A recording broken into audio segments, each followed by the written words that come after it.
जय Hind and hello guys, स्वागत है आपका आपके अपने YouTube चैनल ज्ञानदेह होस्ट में। और इस वीडियो में मैं आपको बताने वाला हूं रेलवे रिक्रूटमेंट बोर्ड यानी कि RRB group D online form 2025 के लेटेस्ट अपडेट के साथ में फॉर्म को कैसे फिल करना है इसके बारे में। क्योंकि गाइस यहां पर समय समय पर इस वेबसाइट के अंदर अलग अलग प्रॉब्लम आ रही है। पहले इसमें प्रॉब्लम आनी शुरू हुई थी आधार OTP की, कि आपको OTP आ रहे थे, पर OTP आने के बाद जब आप उसको फिल कर रहे थे वो OTP मैच नहीं हो रहा था और गलत बार बार आपको बताया जा रहा था कि आपका OTP गलत है। उसके बाद में क्या हुआ, फिर इनके जो आरआरबी की वेबसाइट है सारे ही OTP खत्म हो गए और फिर आपको OTP आना ही बंद हो गया। और ये प्रॉब्लम पिछले 2 से 3 दिन से चल रही है। अब जो कैंडिडेट यहाँ पर इसमें नया रजिस्ट्रेशन कर रहे हैं उनको भी OTP की आवश्यकता पड़ती है आधार में। और जो कैंडिडेट इसमें पहले से रजिस्टर्ड है इस वेबसाइट के ऊपर, वो जब लॉगिन करते हैं और लॉगिन करने के बाद में फॉर्म भरने की तरफ जाते हैं, ऑनलाइन एप्लीकेशन के सेक्शन पर क्लिक करने के बाद, तो फिर गाइज आपके सामने इशू आता है आधार वेरिफिकेशन का। क्योंकि उसमें आपको बोला जाता है कि आप अपना आधार नंबर डाल करके पहले उसको वेरीफाई कीजिए और उसके बाद ही आप अपना फॉर्म फिल कर सकते हैं। क्योंकि पहले जब ये वेबसाइट लॉन्च हुई थी उस वक्त आपका आधार वेरिफिकेशन अगर शुरू में आपने कर लिया रजिस्ट्रेशन करते समय तो कर लिया, बाद में आपसे आधार वेरिफिकेशन के लिए नहीं बोला जाता था। पर उन कैंडिडेट को अभी यहाँ पर जैसे वो इसमें ऑलरेडी रजिस्टर्ड होने की वजह से लॉगिन करते हैं तो उनको आधार वेरिफिकेशन करना है और OTP नहीं आ रहे हैं। तो पिछले 2-3 दिन से ये प्रॉब्लम चल रही है। और अभी प्रॉब्लम क्या है, अभी प्रॉब्लम ये है कि आप इसमें लॉगिन भी नहीं कर पा रहे। बहुत सारे कैंडिडेट को लॉगिन करने में इशू आ रहा होगा। जैसे आप यहाँ पर इस वेबसाइट के ऊपर आते होंगे तो जैसे कि मैं आपको एक बार दिखाता हूँ, ये वेबसाइट ओपन करके मैंने ये वेबसाइट ओपन की, लॉगिन का पेज इस तरह से तो आ गया। पर मैं जब यहाँ पर अपनी इन्फॉर्मेशन फिल करता हूँ, मैं आपको यहाँ पर रियल टाइम में फिल करके दिखा रहा हूँ ताकि आपको भी समझ आ सके कि ये इशू आपके सामने है या फिर नहीं है। अब मैं यहाँ पर मैंने इसको आई एम नॉट रोबोट के ऊपर क्लिक किया, मैं यहाँ पर लॉगिन करता हूँ। लॉगिन करने के बाद देख लीजिए लॉगिन हो गया। अब मैं ऑनलाइन एप्लीकेशन के सेक्शन पर आता हूँ। इसके बाद में यहाँ पर जो आरआरबी है इसको सेलेक्ट करने में इशू आ रहा है। बहुत सारे कैंडिडेट ये प्रॉब्लम फेस कर रहे हैं। अगर मान लीजिए लॉगिन हो जाता है तो फिर आपको यहाँ पर आरआरबी सेलेक्ट करना होता है। और अगर आप यहाँ पर इसमें किसी न किसी तरीके से आरआरबी भी सिलेक्ट कर लेते हैं तो फिर गाइज आपके सामने आधार OTP का जो एरर है वो आता है। और ये इसलिए आ रहा है क्योंकि गाइज जो आरआरबी है इन्होंने एक्सपेक्ट नहीं किया था कि इनके पास में इतनी संख्या में फॉर्म आएंगे। तो ऐसे में यहाँ पर जब इतनी संख्या में भी अभी भी वेबसाइट के ऊपर कम से कम 2 से 3 लाख कैंडिडेट एक साथ में विजिट कर रहे हो, तो ऐसे में वेबसाइट का सर्वर हिल चुका है। और इन्होंने इतना अच्छा सर्वर इस वेबसाइट का नहीं बनाया है। और क्योंकि साथ में एक और फॉर्म भरा जा रहा है जो कि है आपका मिनिस्ट्रियल एंड आइसोलेटेड कैटेगरीज का, तो उसके भी बहुत सारे कैंडिडेट हैं जो कि फॉर्म को भर रहे हैं और फिर ऊपर से ग्रुप डी वाले हैं। तो ऐसे में वेबसाइट का सर्वर डाउन हो जा रहा है जिस वजह से आप यहां पर अपना फॉर्म नहीं भर पा रहे हैं। तो अगर ये प्रॉब्लम आपकी सर्वर की सही हो भी जाती है उसके बाद में आपके सामने आधार वाला इशू आ रहा है जो कि सबसे बड़ा इशू है अभी के लिए। क्योंकि आप पिछले 2-3 दिन से ये प्रॉब्लम को फेस कर रहे हैं और अपना आधार वेरिफिकेशन नहीं कर पा रहे। और जब आधार वेरिफिकेशन ही नहीं हो रहा तो आप फॉर्म को कैसे कंप्लीट करेंगे। तो गाइज इसके ऊपर आरआरबी लगातार काम कर रहा है। ऐसा नहीं है कि आरआरबी को इस अपडेट के बारे में या इस इशू के बारे में नहीं पता चला। कल ये वेबसाइट अंडर मेंटेनेंस गई थी कुछ टाइम के लिए, तो मुझे लगा कि चलो अब तो ये जो प्रॉब्लम है वो सोल्व कर दी जाएगी और अब कैंडिडेट सही से अपना फॉर्म स्मूथली भर पाएंगे। पर जब मैंने देखा कि ये वेबसाइट अंडर मेंटेनेंस गई और मैंने इसमें लॉगिन किया तो लॉगिन तो एकदम से हो गया, पर जब मैं आधार के वाले सेक्शन पर गया OTP के लिए तो वो OTP वाला इशू तब भी सोल्व नहीं हुआ था। आपको वहाँ पर लिखा आ रहा था कि अभी हम आधार के साथ में जो इशू है वो फेस कर रहे हैं। तो इनके भी ये कंट्रोल में नहीं है। और मैं आपको बता दूं कि लास्ट डेट आपकी 100% आगे बढ़ेगी क्योंकि कैंडिडेट के 5 से 7 दिन तो इसी में चले गए हैं कि आधार वेरिफिकेशन नहीं हो पा रहा है। और ऐसे में फिर आपको लास्ट डेट दी जाएगी। मुझे लगता है कि ये फॉर्म भरने की लास्ट डेट इस महीने के एंड तक बढ़ा दी जाएगी, यानी कि आप 28 फरवरी कम से कम 2025 तक इस फॉर्म को भर सकेंगे। तो अभी इसके ऊपर काम किया जा रहा है।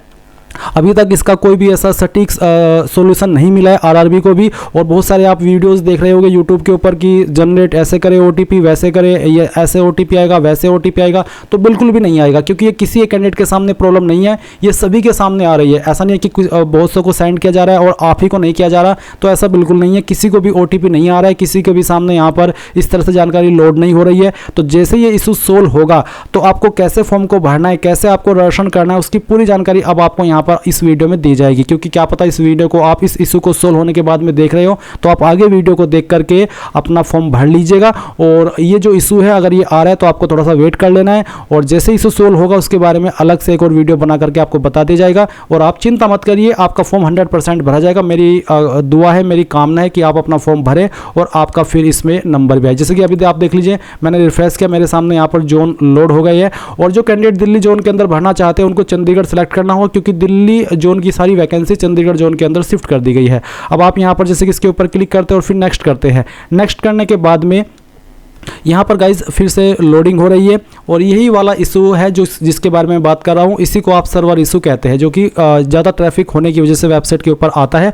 और अगर ये सोल्व हो भी जाता है तो फिर वो वही वाला आधार वाला इशू है। अगर आधार वाला भी सोल्व हो जाए तो इसका मतलब है कि फिर आप अपना फॉर्म टेंशन फ्री होकर के भर सकते हैं। तो ये जल्द ही सोल्व कर लिया जाएगा, बहुत ही जल्दी से, क्योंकि इसके ऊपर लगातार RRB काम कर रहे हैं, उनके भी कंट्रोल में ये इशू नहीं आ रहा है। जैसे ही आएगा तो आपको उसके बारे में भी बता दिया जाएगा। तो आप आगे इस वीडियो को देख करके अगर आप इस इशू से पार पा चुके हैं तो अपना फॉर्म भर लीजिए।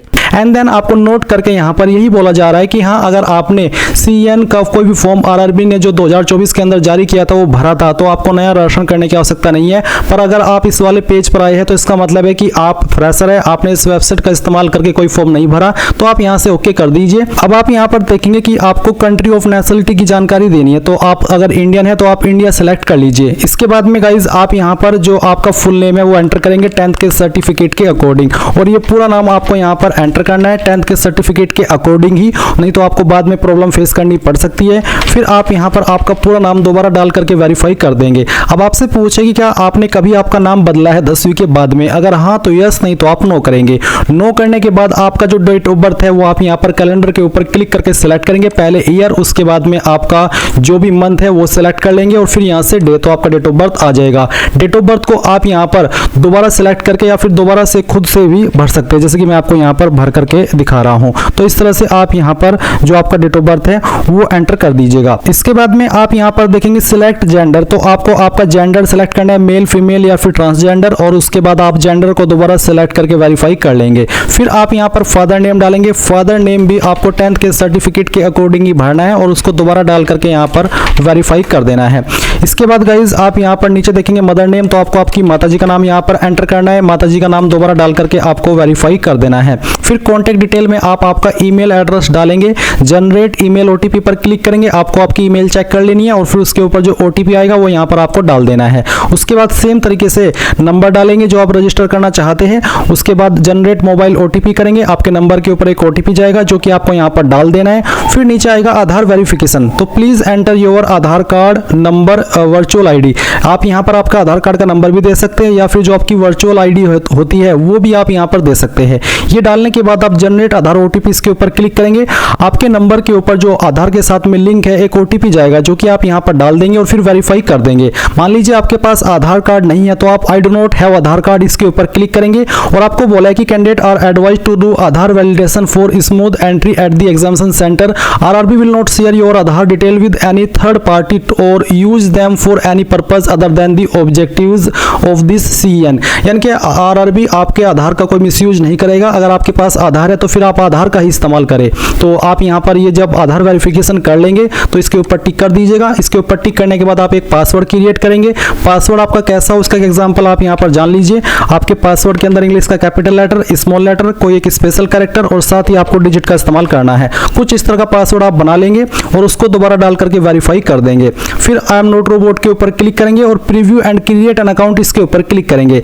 इसके ऊपर क्लिक करने के बाद जो भी जानकारी आपने यहाँ पर भरी है वो सभी आएगी। आपको एक बार फिर से वो सभी जानकारी चेक कर लेनी है और जब आपको लगे कि यहाँ सभी जानकारी सही है तब जाकर के आपको सबमिट कर देना है। जैसे आप सबमिट कर देंगे तो फिर गाइज आप यहाँ पर होम पेज पर आएंगे और उसके बाद में आपको ऑलरेडी हैव एन अकाउंट यहाँ पर क्लिक करना है एंड देन अभी आपने जो नंबर रजिस्टर किया है या ईमेल रजिस्टर किया है वो डालना है। जो पासवर्ड अभी आपने यहाँ पर बनाया अपनी चॉइस से वो भरना है और फिर आई एम नॉट रोबोट के ऊपर क्लिक करके लॉगिन कर लेना है। लॉगिन करने के बाद में गाइज आपके सामने जनरल इंस्ट्रक्शंस आएंगे और अगर आप पहले से रजिस्टर है तो आप यहाँ पर इसमें अपना आधार वेरिफिकेशन कर लीजिएगा क्योंकि आपको आधार के ऊपर एक OTP सेंड किया जाएगा और जब आप OTP यहाँ पर डाल देंगे तो आपका वेरिफिकेशन हो जाएगा। और क्योंकि अगर आपने फर्स्ट टाइम रजिस्ट्रेशन किया है तो आप यहाँ पर वो ऑलरेडी कर चुके हैं। अभी आप यहाँ पर ऑनलाइन एप्लीकेशन के सेक्शन में क्लिक करेंगे और आपको यहाँ पर इसमें लेवल फर्स्ट के ऊपर ये जो वैकेंसी CN नंबर 08/2024 देखने को मिलेगी जो कि आपकी ग्रुप D की वैकेंसी है। अभी यहाँ पर आपको आपका RRB जोन सिलेक्ट कर लेना है। इसमें यहाँ पर गाइज इशू यह है कि जो दिल्ली जोन है, जब आपका नोटिफिकेशन आया था या फिर जो आपकी वैकेंसी की टेबल है उसके अंदर तो यहाँ पर दिल्ली जोन दिखाया गया है, बट यहाँ पर जब हम फॉर्म को भर रहे हैं तो यहाँ पर दिल्ली जोन नहीं दिखाई दे रहा है। इसका मतलब है कि यहाँ से दिल्ली जोन हटा लिया गया है और जो बाकी जोन है वो यहाँ पर एक्टिव है। तो इसका मतलब है कि जो दिल्ली के कैंडिडेट है वो यहाँ पर दिल्ली जोन को प्रेफरेंस नहीं दे सकते, उनको इन्हीं में से किसी जोन के लिए अप्लाई करना होगा, अन्य आरआरबी के लिए जो कि यहाँ पर मेंशन किए गए हैं। मान लीजिए आप यहाँ से कोई एक आरआरबी जोन सेलेक्ट करके नेक्स्ट के ऊपर क्लिक करके आगे बढ़ करके जब आप पोस्ट प्रेफरेंस देते हैं उस सेक्शन में जाते हैं और उस सेक्शन में जाने के बाद में आता है कि आप यहाँ पर किसी पोस्ट के लिए एलिजिबल नहीं है, तो फिर आप इसी वाले स्टेप पर आएंगे और आपका जो आरआरबी है वो चेंज कर लेंगे। तो जिस भी आरआरबी के अंदर आप वहाँ पर जाकर के कोई एरर ना देखे तो इसका मतलब है कि आप उस आरआरबी में आपकी कैटेगरी अप्लाई कर सकती है। तो मैं जो आता हूँ यहाँ पर प्रयागराज जोन के अंदर आता हूँ, मैं यहाँ पर प्रयागराज सेलेक्ट कर लिया हूँ। अब आपको यहाँ पर इसी प्रकार से आपका जोन सेलेक्ट कर लेना है, जैसे कि मैंने आपको इन्फॉर्मेशन दी है वो ध्यान में रखते हुए, और फिर यहाँ पर क्लिक करना है और इसके बाद आप नेक्स्ट के ऊपर क्लिक करेंगे। अभी आप नेक्स्ट के ऊपर क्लिक करेंगे तो जो इन्फॉर्मेशन आपने रजिस्ट्रेशन के समय भरी थी वो इन्फॉर्मेशन आपको देखने को मिलेगी। ये इन्फॉर्मेशन आप चेक करने के बाद में यहाँ पर मैरिटल स्टेटस में आएंगे और जो अन्य जानकारी है वो भरेंगे। तो मैरिटल स्टेटस क्या है, अनमैरिड या मैरिड जो भी है वो आप यहाँ पर सेलेक्ट कर लीजिएगा। फिर आपका रिलीजन क्या है, जो भी है आपका रिलीजन इनमें से वो आप सेलेक्ट कर लीजिएगा। फिर पूछे कि do you wish to avail fee exemption, यानी कि जो फीस के अंदर छूट मिलती है SC ST कैंडिडेट को, क्या आप वो लेना चाहते हैं, जो कि जब आपका टियर फर्स्ट एग्जाम हो जाएगा पूरी की पूरी रिफंड कर दी जाएगी। अगर आप यहाँ पर इसको लेना चाहते हैं तो ऐसा कोई कैंडिडेट नहीं है जो कि पूरी फीस देना चाहेगा, वो चाहेगा कि हाँ मैं फीस तो पे करूँ बट बाद में मुझे रिफंड हो जाए, तो इसलिए आप यहाँ पर यस कर दीजिएगा। नो करेंगे तो फिर आपको वो वापस नहीं होगी। मदर टंग यानी कि मातृभाषा आपकी कौन सी है, जो भी आपकी इनमें से मातृभाषा है वही आपको यहाँ पर सेलेक्ट कर लेनी है। फिर है choice of language for examination, तो एग्जामिनेशन के अंदर आप किस लैंग्वेज को अपनी चॉइस देना चाहते हैं, आप चाहते हैं कि मैं इसी लैंग्वेज के अंदर अपना पेपर दूं जब भी आपका एग्जाम हो, तो वही लैंग्वेज आप यहाँ पर सेलेक्ट करेंगे। ये लैंग्वेज आपको बहुत ही अच्छे से सावधानी पूर्वक देनी होगी, सेलेक्ट करनी होगी, क्योंकि अगर आपने यहाँ पर कोई और लैंग्वेज सेलेक्ट कर ली तो फिर आपका एग्जाम उसी लैंग्वेज में आएगा और फिर आपको इश्यू हो जाएगा। इसलिए अच्छे से सोच समझ कर यहाँ पर इसको अच्छे से आपको सेलेक्ट करना है। अब आता है permanent visible mark of identification, आपकी बॉडी के ऊपर वो निशान जिससे आपकी बॉडी की पहचान होती है। अब ये निशान आपकी बॉडी के ऊपर कहीं पर भी हो सकता है, बट ध्यान दें कि ये निशान आपकी बॉडी के ऊपर प्राइवेट जगह पर ना हो, क्योंकि ये आपसे इसलिए मांगा जाता है कि कहीं आप अपनी जगह पर किसी और कैंडिडेट से एग्जाम ना दिलवा दे, तो ऐसी स्थिति में ये निशान चेक किया जाता है उसकी बॉडी के ऊपर। तो मान लीजिए आपकी बॉडी के ऊपर है और उसकी बॉडी के ऊपर नहीं है तो फिर इशू हो जाएगा, इसलिए यहाँ पर आपको ऐसा निशान देना है। अगर हाँ आपकी बॉडी के ऊपर कोई भी ऐसा परमानेंट मार्क नहीं है तो आप नो मार्क लिख दीजिएगा, पर पहले यही कोशिश कीजिए जो भी आपकी बॉडी के ऊपर ऐसा निशान है वो आप यहाँ पर लिखिए।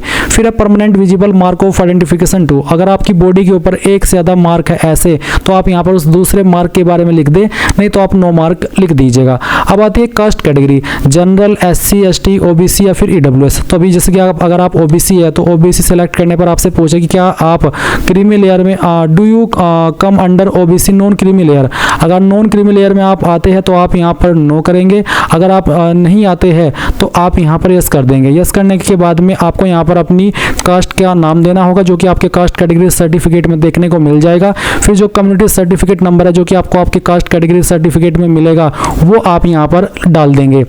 फिर कौन सी अथॉरिटी ने आपका सर्टिफिकेट जारी किया है, जो आपका सर्टिफिकेट है वो आपको उठाना है और उसमें जहां पर मोहर लगी हुई होती है वहीं पर सक्षम अधिकारी के बाद में लिखा होता है कि कौन सी पोस्ट के अधिकारी ने उसको जारी किया है, तहसीलदार, नायब तहसीलदार या फिर deputy collector, deputy commissioner, district magistrate, executive magistrate. तो आपको देख लेना है आपका सर्टिफिकेट, उसमें जिस भी पोस्ट को लिखा है वहाँ पर अधिकारी की रैंक वो आपको यहाँ पर सेलेक्ट कर लेनी है। जनरली यह सर्टिफिकेट तहसीलदार के द्वारा जारी होता है, पर फिर भी मैं आपसे यही कहूँगा कि आपको एक बार आपका सर्टिफिकेट चेक कर लेना है, उसमें जो इश्यूइंग अथॉरिटी है वही आपको यहाँ पर सेलेक्ट कर लेनी है। उसके बाद में कौन सी स्टेट के द्वारा जारी हुआ है वो स्टेट आप यहाँ पर सेलेक्ट कर लेंगे। फिर आप यहाँ पर देखेंगे कि किस डेट में आपका सर्टिफिकेट जारी हुआ है, वो डेट भी आपको यहाँ पर सेलेक्ट कर लेनी है। अगर आपकी कैटेगरी OBC न होकर के ST या फिर SC है तो फिर आपके सामने इसी तरह का इंटरफेस आएगा जहाँ पर आपको आपकी कास्ट का नाम या फिर जो आपकी कम्युनिटी है उसका नाम या फिर जो आपकी ट्राइब है उसका नाम आपको देना होगा। फिर सेम तरीके से आपको कम्युनिटी सर्टिफिकेट नंबर देना है, साथ ही साथ कौन सी अथॉरिटी ने आपका सर्टिफिकेट जारी किया है। अगर आपका तहसीलदार ने जारी किया है तो आप यहाँ पर तालुका मजिस्ट्रेट सेलेक्ट कर सकते हैं। फिर कौन सी स्टेट के द्वारा जारी हुआ है वो स्टेट आप यहाँ पर सेलेक्ट कर लेंगे। एंड देन आपको यहाँ पर आपकी community certificate date of issue यानी कि जो आपका सर्टिफिकेट है वो किस डेट में जारी हुआ है वो आपको डेट सेलेक्ट करनी है। उसके बाद में पूछेगी क्या आप जो फ्री रेल ट्रेवल पास है एग्जाम के लिए जो कि SC ST को मिलता है, अगर आप वो लेना चाहते हैं तो आप यहाँ पर यस करेंगे, नहीं लेना चाहते नहीं लेना चाहते हैं तो आप नो कर देंगे।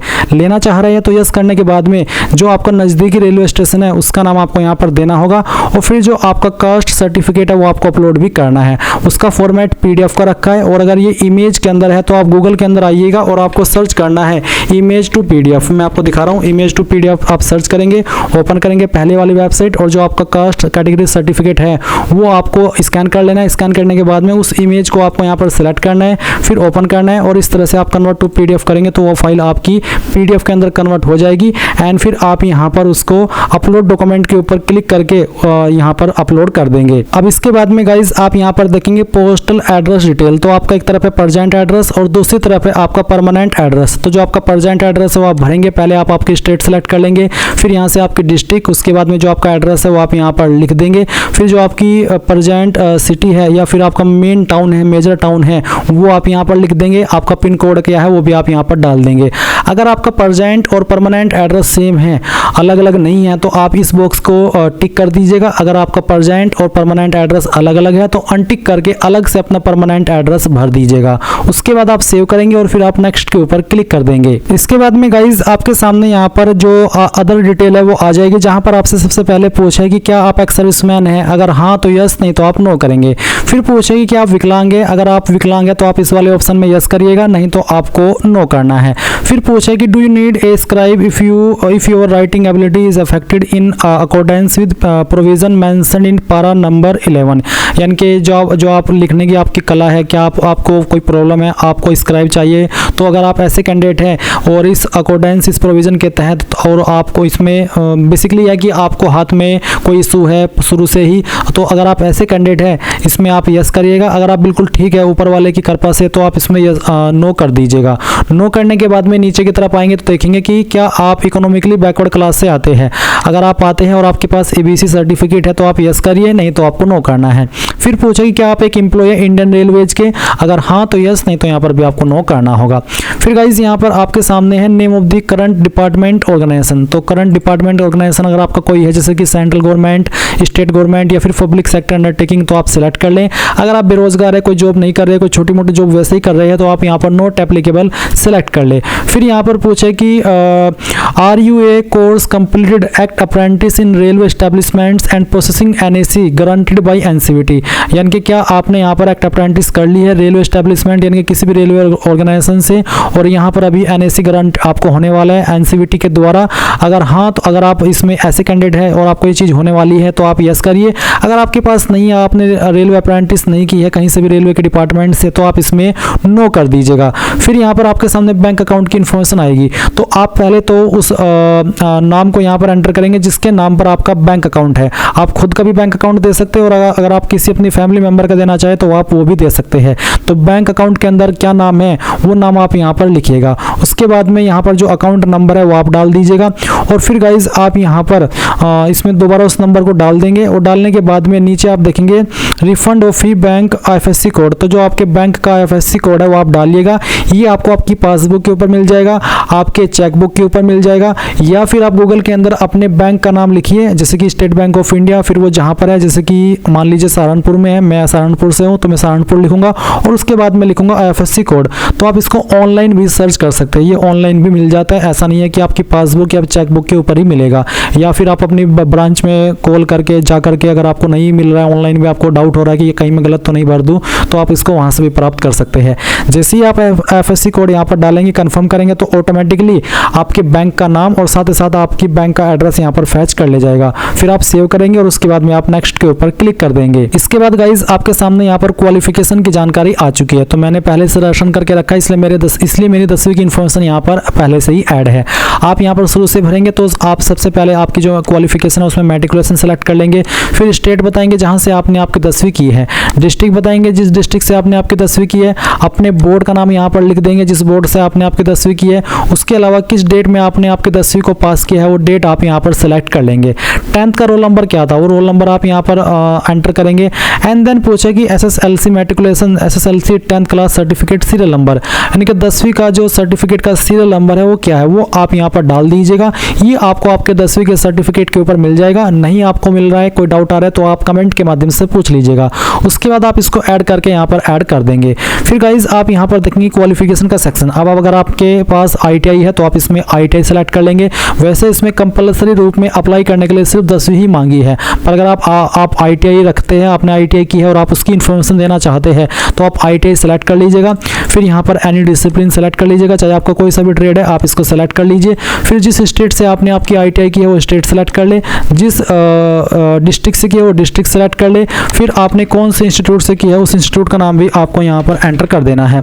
ये एंटर करने के बाद में किस साल के अंदर आपने आपकी ITI पास कर ली है वो साल भी आपको यहाँ पर सेलेक्ट कर लेना है। उसके बाद में गाइज आप देखेंगे सर्टिफिकेट नंबर, तो जो आपके सर्टिफिकेट के ऊपर नंबर दिया गया वो नंबर यहाँ पर डाल दीजिएगा। सर्टिफिकेट किसके द्वारा इशू हुआ है, NCVT या फिर SCVT, जिसके द्वारा भी हुआ है वही आप यहाँ पर सिलेक्ट कर लीजिएगा। फिर सर्टिफिकेट टाइप क्या है, नेशनल ट्रेड सर्टिफिकेट है या फिर स्टेट ट्रेड सर्टिफिकेट है, तो जो भी है वही आप यहाँ पर सिलेक्ट कर लीजिएगा। उसके बाद आप ऐड के ऊपर क्लिक करेंगे तो ये जानकारी ऐड हो जाएगी। अब अगर आपके पास NEC है यानी कि नेशनल अप्रेंटिसशिप सर्टिफिकेट तो वो भी आप यहाँ पर दे सकते हैं, नहीं तो आप इन दोनों इन्फॉर्मेशन के माध्यम से भी आगे बढ़ सकते हैं। अभी मैं यहाँ पर नेक्स्ट करता हूँ। नेक्स्ट करने के बाद में आपके सामने यहाँ पर फोटो और साइन का ऑप्शन आ जाएगा। तो मेरा फोटो साइन पहले से ही अपलोड है। आपको यहाँ पर सैंपल ऑफ फ्यू रिजेक्टेबल फोटोज यानी कि किस तरह के फोटो रिजेक्ट होंगे उसके बारे में बताया है। तो इस तरह का बिल्कुल सिंपल फोटो आपका एक्सेप्ट होगा। मैं फॉर्म डेमो के लिए भर रहा हूँ तो इसलिए मैंने यहाँ पर एक रैंडम फाइल अपलोड करके रखी है। आपको आपका फोटो का फॉर्मेट JPEG या फिर JPG का रखना है। फोटो आपका 2 महीने से पुराना नहीं होना चाहिए और फोटो का बैकग्राउंड आपका व्हाइट होना चाहिए। साइज 50 से 100 KB के बीच में। अगेन मैं आपको सजेस्ट करूंगा कि मैंने इसके लिए एक अलग से स्पेशल वीडियो बनाई हुई है, तो आप एक बार इस वीडियो को वॉच कर लीजिएगा, जिसका लिंक इस वीडियो के डिस्क्रिप्शन में दिया है। जैसे आप ये वेबसाइट ओपन करेंगे यहाँ पर आएंगे तो इस वीडियो को वॉच कर लीजिएगा। वॉच करने के बाद आपको पता चल जाएगा कि आपको फोटो किस वेबसाइट का इस्तेमाल करके कितने पिक्सल में बनाना है, तो अच्छे से जानकारी आपको समझ आ जाएगी। फिर आपको यहाँ पर आपका साइन भी देखने को मिलेगा। तो साइन में भी बहुत ज़्यादा इशू आ रहा है, फोटो में कम आ रहा है, बट साइन के अंदर ज़्यादा इशू आ रहा है। तो आप यहाँ पर आपका साइन भी बनाना सीख लेंगे, जैसे कि मैंने आपको अभी वो वीडियो सजेस्ट की है, उस वीडियो को वॉच करके। इसमें आपको क्या चीज़ें ध्यान में रखनी है वो भी आप यहाँ पर देख सकते हैं। अब गाइज आपके सामने यहाँ पर पोस्ट प्रेफरेंस का ऑप्शन आ जाएगा। अगर आप यहाँ पर इस सेक्शन के अंदर कुछ ही पोस्ट देख पा रहे हैं एलिजिबल पोस्ट जोन के अंदर, तो इसका मतलब ये है कि आप जिस कैटेगरी से इस फॉर्म को भर रहे हैं और जिस जोन में भर रहे हैं उस जोन में आपकी कैटेगरी के अंदर कम ही वैकेंसी है, इसलिए यहाँ पर आपको कम दिखाई देगी। अगर आप ऐसे जोन में अप्लाई करें जिसमें कि आपकी कैटेगरी में सभी वैकेंसी है या फिर सभी पोस्ट है, तो वो आपको सभी पोस्ट यहाँ पर दिखाई देगी। और एक एरर यहाँ पर ये वाला आता है कि जब आप यहाँ पर जोन सेलेक्ट करते हैं और अपनी पोस्ट प्रेफरेंस दे देते हैं, चाहे आपको वो एक पोस्ट देखने को मिल रही है या फिर 2 या फिर 3, और फिर आपको आता है कि यू आर नॉट एलिजिबल। तो इसका मतलब ये है कि जिस जोन से आप अप्लाई कर रहे हैं मे बी आप उस जोन के अंदर नहीं आते आपकी एड्रेस के अकॉर्डिंग, इसलिए आपको फिर से यहाँ पर आना है जहाँ से आपने फॉर्म भरना स्टार्ट किया था पर्सनल डिटेल में, और अपना जोन अलग सेलेक्ट करना है। अगर उसमें भी यही इशू आता है तो फिर दूसरा जोन सेलेक्ट करना है। ऐसे आपको एक एक करके सभी RRB के अंदर अप्लाई करके देखना है। किसी एक RRB के अंदर तो आप 100% एलिजिबल रहेंगे अप्लाई करने के लिए। ये मैंने आपको इसलिए अच्छे से क्लियर कर दिया क्योंकि इस वाले सेक्शन में बहुत सारे कैंडिडेट प्रॉब्लम फेस कर रहे हैं कि सर हम जब प्रेफरेंस दे करके आगे बढ़ते तो आता है कि यू आर नॉट एलिजिबल। तो इसलिए मैंने आपको बता दिया अगर ये वाला एरर आता है तो आप RRB के सेक्शन में आइए जहाँ से आपने फॉर्म भरना स्टार्ट किया था रजिस्ट्रेशन करने के बाद में, और वहाँ पर अपना RRB अलग वाला सिलेक्ट कर लीजिएगा। उसमें भी इशू आता है तो कोई और दूसरा सिलेक्ट कर लीजिएगा। तो जैसे आपके सामने यहाँ पर ये ऑप्शन आ जाए तो आपको यहाँ पर जिस नंबर पर प्रेफरेंस देनी है, मान लीजिए पहली प्रेफरेंस मुझे पॉइंट्समैन B की पोस्ट को देनी है तो मैं यहाँ पर इसको पहले नंबर पर क्लिक करूँगा। फिर मुझे अगली प्रेफरेंस इस वाले पोस्ट को देनी है जो कि है ट्रैक मेंटेनर, तो मैं इसको सेलेक्ट करूँगा। तो कहने का ये मतलब है कि जिसको आपको पहले नंबर पर रखना है उसको आपको पहले क्लिक करना है, और फिर उसके बाद में चाहते हैं कि मुझे ये वाली पोस्ट की प्रेफरेंस मिले। फिर आप चाहते हैं कि मुझे असिस्टेंट लोकोसेट डीजल की पोस्ट प्रेफरेंस मिले तो आप इसको सेलेक्ट कर लेंगे। फिर असिस्टेंट TRD, उसके बाद में असिस्टेंट TL एंड AC ये आप सेलेक्ट कर लेंगे। फिर यहाँ पर असिस्टेंट कैरेज एंड वैगन, तो आप ये सिलेक्ट कर लेंगे। तो कहने का यही मतलब है कि आपको जिस नंबर पर जिसको प्रेफरेंस देनी है वो आप सिलेक्ट कर लेंगे और इस तरह से आपकी पोस्ट प्रेफरेंसेस आ जाएगी। फिर आप यहाँ पर टिक करेंगे। उसके बाद में आप यहाँ पर इसके ऊपर टिक करेंगे यानी यहाँ पर आता है पैलेस, एंटर दी पैलेस, यानी कि कहाँ से आप इस फॉर्म को भर रहे हैं उस पैलेस का नाम आपको देना है। इसमें बहुत सारे कैंडिडेट क्या कर रहे हैं, अपना नाम भर दे रहे हैं, तो आपको अपना नाम नहीं भरना है, आपको यहाँ पर उस जगह का नाम भरना है या उस सिटी का नाम भरना है जहाँ से आप फॉर्म भर रहे हैं। अगर आप किसी विलेज से फॉर्म भर रहे हैं तो आपको अपने विलेज का नाम नहीं बल्कि जो आपका सिटी लगता है, आपका जो डिस्ट्रिक्ट लगता है वो डिस्ट्रिक्ट का नाम आपको पैलेस में भरना होगा। और उसके बाद में गाइज आप यहाँ पर सेव कर देंगे और फिर प्रीव्यू एप्लीकेशन के ऊपर क्लिक करके जितनी भी जानकारी आपने भरी है उन सभी को चेक करेंगे। ये सभी जानकारी चेक करने के बाद जब आपको लगे कि यहाँ सभी जानकारी सही है, मैंने बहुत ही अच्छे से चेक कर ली है, तो आप यहाँ पर क्लिक करेंगे और उसके बाद में सबमिट के ऊपर क्लिक करके यहाँ से सबमिट कर देंगे। जब आपने एक बार यहाँ पर सबमिट कर दिया तो आपके सामने वाला इंटरफेस आएगा। अब मान लीजिए आपने यहाँ पर सबमिट कर दिया और आपको लगा कि यार मैंने फॉर्म के अंदर कोई गलती कर दी है, तो ऐसे में गाइज अब आप इसमें फीस को पे किए बिना अपनी जानकारी को सही नहीं कर सकते। आपको क्या करना होगा, अगर आपके फॉर्म के अंदर कोई गलती हो गई है फॉर्म सबमिट करने के बाद, तो यहाँ से अपनी आप उसी गलती के साथ में फीस पे कर दीजिए। और फीस पे करने के बाद में जब बाद में फॉर्म का टाइम चला जाएगा और आपको एडिट करने का टाइम मिलेगा, उस वक्त आकर के आप यहाँ पर उस जानकारी को एडिट कर पाएंगे और जो एक्स्ट्रा फीस आपको पे करनी होती है वो आप पे करेंगे। ऐसा नहीं है कि आप सोचे कि चलो अभी मैंने फॉर्म सबमिट कर दिया और फीस तो मैंने पे नहीं की, चलिए मैं दूसरा रजिस्ट्रेशन कर लेता हूँ और अपने फॉर्म को नए सिरे से भर लेता हूँ, तो ऐसा नहीं होगा। आप नया रजिस्ट्रेशन नहीं कर पाएंगे क्योंकि इसमें आधार वेरिफिकेशन भी होता है और आपकी जानकारी डिजिलॉकर से भी फैच की जाती है। इसलिए चीज़ मैंने आपको अच्छे से एक्सप्लेन कर दी है। अगर गलती हो जाती है तो फीस पे कर दीजिए और जब एडिट का समय मिलेगा तब आपको जो एडिट का चार्ज है वो दे करके अपने फॉर्म को सही कर लेना है। अभी आप यहाँ पर पे विद SBI ई पे इसके ऊपर क्लिक करेंगे, यहाँ पर टिक करेंगे और प्रोसीड कर देंगे। अब प्रोसीड करने के बाद में आपको यहाँ पर पेमेंट के पेज पर ट्रांसफर किया जाएगा। आप आपकी application fees debit credit card, SBI corporate credit card, internet banking या फिर UPI में थोड़ा इशू आता है क्योंकि UPI का सर्वर थोड़ा कभी डाउन कभी सही रहता है, तो आप यहाँ पर चाहे तो UPI के माध्यम से फीस जमा कर सकते हैं क्योंकि ऑप्शन तो आपको यहाँ पर UPI का दिया है। पर मैं आपको प्रेफर करूँगा कि अगर आपके पास इंटरनेट बैंकिंग अवेलेबल है तो आप इंटरनेट बैंकिंग को पहली प्रेफरेंस दें अपनी फीस का पेमेंट करने में, क्योंकि इंटरनेट बैंकिंग में बहुत ही कम इशू आता है पेमेंट करने में। और अगर आपके पास UPI है तो आप UPI का इस्तेमाल कर ले और जब आप यहाँ से फीस पे कर दे, जैसे कि आप QR कोड के माध्यम से करना चाहते तो आप यहाँ पर QR कोड सेलेक्ट करके पे नाउ कर दीजिए।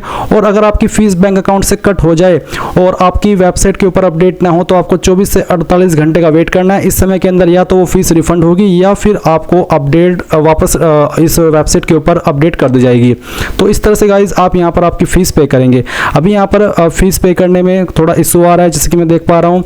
यहाँ पर अगर UPI ID के माध्यम से करना चाहते तो जो आपकी UPI ID है वो आप यहाँ पर डाल करके वैलिडेट UPI ID कर दीजिए।